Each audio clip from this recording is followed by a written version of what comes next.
अब्दुल बारी सिद्दीकी साहब आज जिस समुदाय का प्रतिनिधित्व करते हैं, अगर उस समुदाय का एक बड़ा नेता राजनीति करो, बताएगा कि हिंदुस्तान रहने लायक नहीं है, बच्चों को वो अपनी सलाह देगा कि बाहर की नागरिकता मिले तो वहीं की नागरिकता ले लेना, वहीं पढ़ाई लिखाई करो, तो आप समझ रहे हैं इसका मतलब क्या होगा।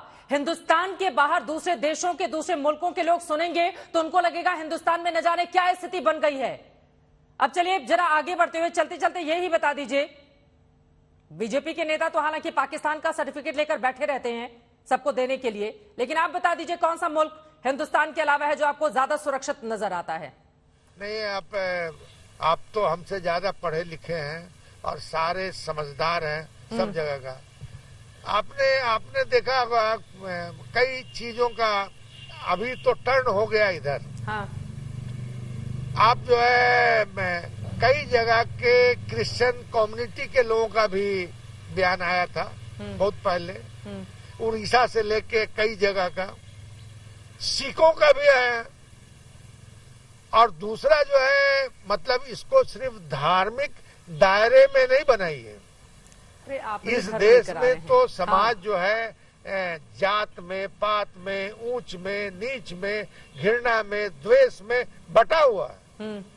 अब हम ये कोई कहे कि सिर्फ मुसलमान के लिए हम कर रहे हैं।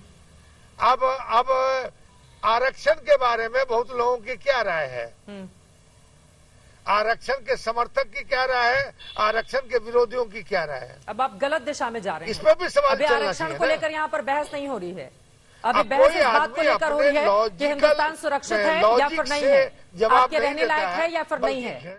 क्या किया जाए हिंदुस्तान में कि वो आपके रहने लायक बन जाए। अब्दुल बारी सिद्दीकी साहब और बीजेपी के नेता तो ये भी कह रहे हैं कि पूरे जीवन भर राजनीति की मलाई खाने के बाद अब जब रिटायरमेंट की उम्र आई है तो देश को बदनाम कर रहे हैं। ये आखिरी सवाल, उसके बाद बाकी मेहमानों के पास में जाऊंगी।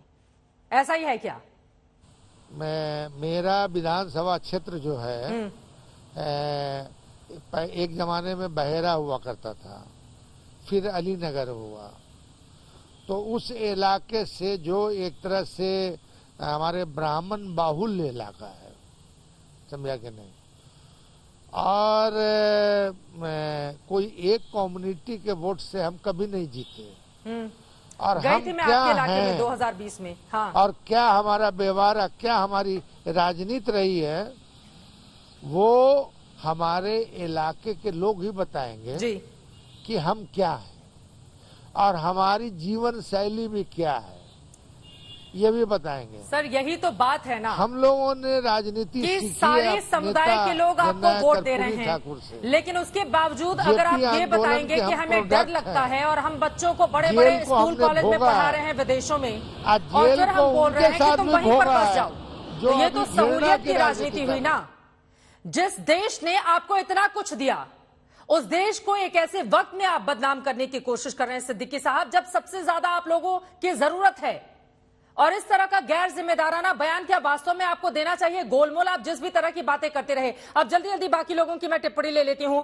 कलीमुल हफीज साहब आपके पास आते हुए, उनके बयान से कितना तारुफ रखेंगे आप? देखिए, लोकतंत्र में चित्रा जी जो उसका मानक है स्वस्थ का, वो है कि वहां की माइनॉरिटी कितनी सेफ है।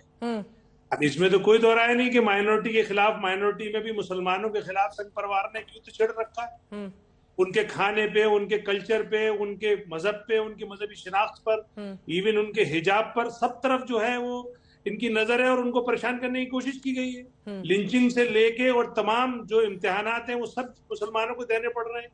तो ये तो, इसमें तो कोई दोहराया नहीं कि एक वर्ग विशेष को एक आइसोलेट करने की और एक भयभीत करने की कोशिश की गई है। बारी साहब ने जो बयान दिया है वो इस हद तक तो ठीक है कि वो सच्चाई बयान कर रहे हैं, लेकिन अब हम ये भी नहीं चाहते कि ये मुल्क हमारा है, इस मुल्क को हम ही ठीक करेंगे।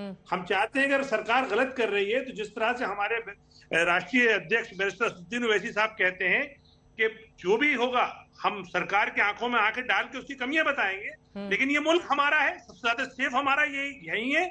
हम इसी यहीं की मिट्टी में सुरक्षित हैं कि नहीं है ये बता दीजिए। नहीं, सुरक्षित इन्होंने तो एक तरह से मुसलमानों को तो हर तरह से इम्तिहान पे ला दिया है। ना हमारे बच्चे सुरक्षित हैं, ना हमारे बच्चे सुरक्षित हैं। लेकिन इसका मतलब ये नहीं है कि हम मुल्क के खिलाफ हो जाएंगे। इसका मतलब ये है कि हम बच्चे सुरक्षित नहीं है, मतलब सरकारों को ये कहेंगे कि आप इससे बाज आइए, अपनी माइनॉरिटी को गले लगाइए, इनका जो संवैधानिक अधिकार है उसको दीजिए। आप इनके संवैधानिक अधिकारों का हनन कैसे कर सकते हैं? तो इसलिए आप क्यों नहीं कह पा रहे हैं अब्दुल वारिस सिद्दीकी साहब, क्योंकि अपनी पार्टी की आइडियोलॉजी से बने हुए हैं।